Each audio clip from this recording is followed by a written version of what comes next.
Paano po kung tunay? Kasi baka may peke, may singaw. Ang ibig niya sabihin yung regulator na ginamit ko sa super kalan ko para magamitan ko ng kalan. Ito yung luma kong gamit. And yung hose ko, ayan. May 4 years na tong hose ko, guys. Pero ito, nagagamit ko pa rin siya. Pero since nag-order na ako ng bago, papalitan ko na siya. Pag bumili kayo ng ganito set na siya, may kasama na siyang ganito, regulator, and yung pang-lock, tsaka itong hose. For your reference, 1.5 meters yung ginagamit ko na hose. Sa pagkakabit nito, syempre, unahin nyo to. Suksok nyo lang siya dito.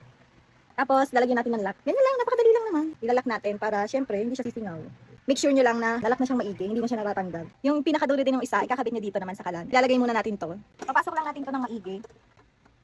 Basta lagi nyo lang hihigpitan para hindi sumingaw. Super higpit na yan, hindi na yan natatanggal. Ayan, ikakabit na natin to sa tangke. At lagi ko sinasabi kapag magkakabit kayo ng ganito sa tangke, make sure nyo lang na nakasarado. Yung iba tinetest pa yan, bubble test, powder test daw mas maganda. Pero ako hindi na. Sa mga nagsasabi na hala, hindi ba yan delikado? Sa 4 years ko po itong gamit, masasabi kong safe naman siya. Kasi meron din naman siyang lock dito. Hindi yan 24 hours na nakabukas. Siyempre, wag niyong itatago tong tangke. Bawal siya sa kulob kasi. Lahat naman ng tangke, delikado. Nasa sa inyo pa rin yan. Kung paano niyo gagamitin para maging safe kayo. Ayun, dito na natin malalaman kung okay ba yung na-order ko. So ito na. Ayun.